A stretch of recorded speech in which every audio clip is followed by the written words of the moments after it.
Hello students, welcome to our tuition classes. आज हम chapter demographic method में infant mortality rate सीखेंगे। Almost आपके सारे पॉइंट्स कवर हो चुके हैं और हो सकता है ये आपका लास्ट लेक्चर हो, इसके बाद कोई और पॉइंट है नहीं। बट अगर किसी स्टूडेंट का डाउट आता है तो मैं डाउट लेक्चर ज़रूर बनाऊंगा। और हाँ, कुछ स्टूडेंट्स क्या करते हैं, डायरेक्ट लास्ट लेक्चर देखते हैं और उन्हें लगता है कि लास्ट लेक्चर देखने से उनके सारे पॉइंट्स कवर हो जाएंगे, तो ऐसा कभी नहीं होता। ये हमारा लास्ट टॉपिक है, लास्ट पॉइंट है इन्फेंट मोर्टेलिटी रेट। बट इससे पहले हम बहुत सारे पॉइंट्स करके आए हैं, जैसे crude death rate, standard death rate, crude birth rate, standard birth rate, fertility rate, GFR, general fertility rate, total fertility rate, specific fertility rate. So बहुत सारे पॉइंट्स हमने अलग अलग लेक्चर्स में कवर किए हैं।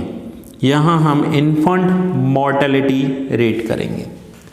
अब पहले मैं आपको मीनिंग बता दूं कि इन्फेंट मोर्टेलिटी रेट की मीनिंग क्या होती है।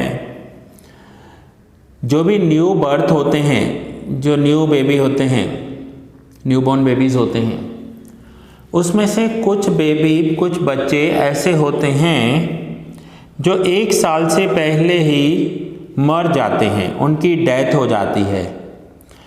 वो अपनी लाइफ का 1 साल भी पूरा नहीं कर पाते। सो वो जो डेथ होती है, उस डेथ को इन्फेंट मोर्टेलिटी रेट कहते हैं।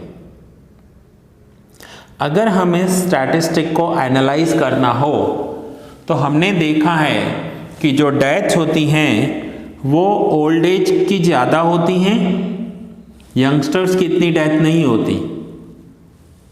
एक्सीडेंटली हो जाए अलग बात है।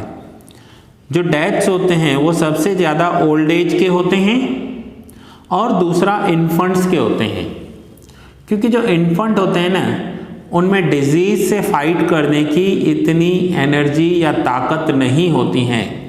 तो कई बार बच्चों को कोई डिजीज़ हो जाए और वो उससे फाइट नहीं कर पाएंगे तो डेथ हो जाएगी। सो इसे कहते हैं इन्फेंट मोर्टेलिटी रेट।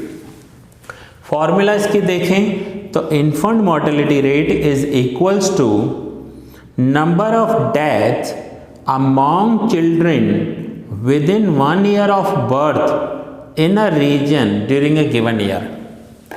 किसी भी एक टाउन के 1 साल के अंदर जितने भी न्यू बर्थ हुए हैं, उन न्यू बर्थ में से 1 साल से पहले जिनकी डेथ हो जाए, जिन बच्चों की, उनकी डेथ को इन्फेंट मोर्टेलिटी रेट कहते हैं। डिवाइड करेंगे total number of births in a region during the same year into 1000।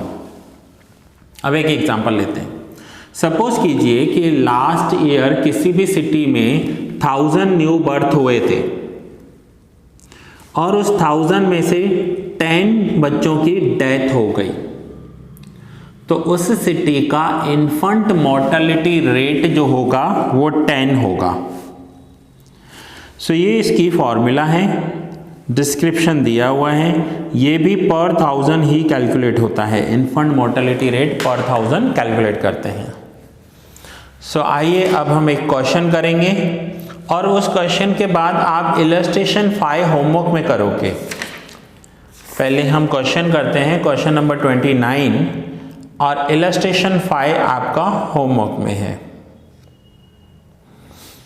So question 29 में रीड कर लेते हैं क्या दिया हुआ है।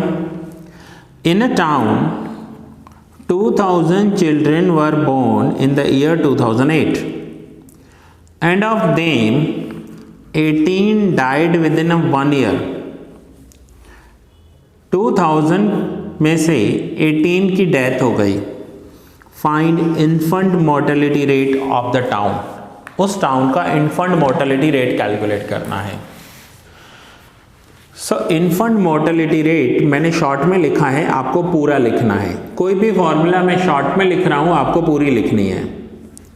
So number of children died in a year divide by number of children born in a region during a year into 1000। सो जो डेथ हुई है ना वो 18 की डेथ हुई है, 18 किड्स डेथ, चिल्ड्रन की डेथ हो गई। So 18 divide by total number of new born babies into 1000। So divide करेंगे तो इन्फेंट मोर्टेलिटी रेट हो जाएगा 9। आंसर देखिए 9 ये रहा। सो इसे कहते हैं इन्फेंट मोर्टेलिटी रेट। पर 1000 जितने बच्चों की डेथ हो जाए और उन बच्चों में से भी वही बच्चे हमें लेने हैं जिन्होंने अपनी लाइफ का 1 साल भी पूरा नहीं किया, मीन्स बर्थ होते ही 1 साल के अंदर अंदर उनकी डेथ हो गई।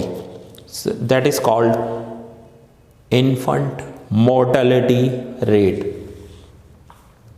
सो दैट्स इट स्टूडेंट्स, ये लेक्चर यहाँ पर ही पूरा कर रहा हूँ मैं।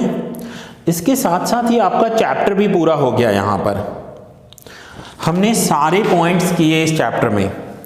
अगर आपको एक्स्ट्रा प्रैक्टिस करनी है तो आप इलस्ट्रेशंस कीजिए। आप एक्स्ट्रा प्रैक्टिस के लिए इलस्ट्रेशंस कर सकते हैं। इलस्ट्रेशन में भी आपके सारे पॉइंट्स कवर हो रहे हैं और कुछ इलस्ट्रेशंस तो मैंने आपको होमवर्क में भी दिए हैं। जैसे इस क्वेश्चन की बात करें तो मैंने 29 आपको करवाया और इलस्ट्रेशन 5 आपको होमवर्क में दिया। सो ये चैप्टर आपका यहाँ पर कंप्लीट हुआ। मिलते हैं नेक्स्ट लेक्चर में एक नए चैप्टर के साथ।